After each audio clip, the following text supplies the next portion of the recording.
जय श्री राम। सभा में विशिष्ट मुनि धर्म के इतिहास कहने लगे और राजा रानीवास समेत सुनने लगे। फिर मुनियों के मन को भी अगम्य विश्वामित्र की करनी को वशिष्ठ जी ने प्रसन्नता पूर्वक बहुत विधि से वर्णन किया।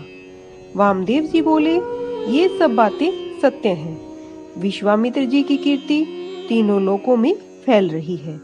यह सुनकर सबको आनंद हुआ। श्री राम लक्ष्मण के हृदय में अधिक उत्साह हुआ। फिर मंगल, आनंद और उत्साह में दिन व्यतीत होने लगे। अयोध्यापुरी आनंद में भरकर उमड़ पड़ी। वह आनंद अधिक से अधिक बढ़ता ही गया। शुभ दिन विचार कर कंकन खोले गए। मंगल, आनंद और विनोद थोड़े नहीं हुए।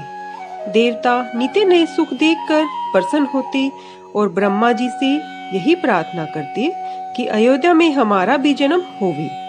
विश्वामित्र जी नित्य नया जाना चाहते, परंतु रामचंद्र जी के स्नेह और विनय के वश होकर ठहर जाते। राजा का दिन पर दिन 100 गुना प्रेम देखकर महामुनि विश्वामित्र जी ने उनकी बहुत बड़ाई की। जब विश्वामित्र जी ने विदा मांगी, तब राजा प्रेम मगन होकर पुत्रों सहित आगे खड़े हो गए और बोले, हे नाथ, यह सब संपत्ति आपकी है।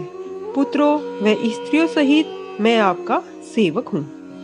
हे मुनि, लड़कों पर सदैव दया करते रहिएगा और मुझे दर्शन देते रहिएगा। ऐसा कहकर पुत्र व रानियों सहित मुनि के चरणों में गिर पड़े और मुख से उनके कोई शब्द नहीं निकला। ब्राह्मण विश्वामित्र जी ने बहुत भांति से आशीर्वाद दिए और वे चले गए। रीति की रीति कहीं नहीं जाती। श्री रामचंद्र जी सब भाइयों सहित बड़े प्रेम से उन्हें पहुंचाने गए और आज्ञा पाकर लौट आए। रामचंद्र जी के स्वरूप, राजा दशरथ जी की भक्ति और विवाह उत्सव के आनंद की बढ़ाई मन के मन में प्रसन्नता पूर्वक विश्वामित्र चले जाते हैं। ज्ञानी वामदेव जी और रघुवंश के गुरु वशिष्ठ जी ने फिर विश्वामित्र की कथा बखान कर कही।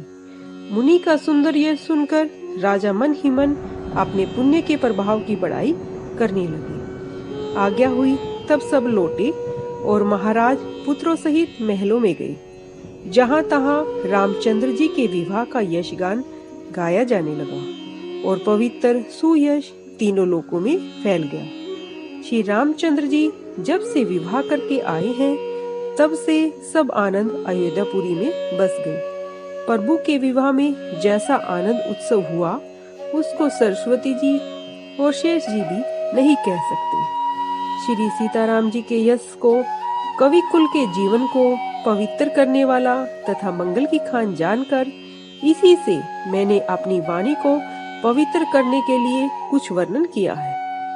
तुलसीदास जी कहते हैं कि अपनी वाणी को पवित्र करने के लिए मैंने राम यश वर्णन किया है।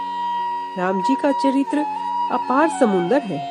किस कवि ने उसका पार पाया है? जो लोग युगोपवीत हो विवाह के मंगलमय उत्सव को आदर से सुनकर गावेंगे और श्री सीताराम जी की कृपा से सदा वे लोग सुखी पावेंगे। जो प्रेम से श्री सीता जी और श्री रामचंद्र जी का विवाह गावेंगे और सुनेंगे, उनको सदा आनंद ही आनंद है, क्योंकि श्री रामचंद्र जी का यश मंगल का धाम है।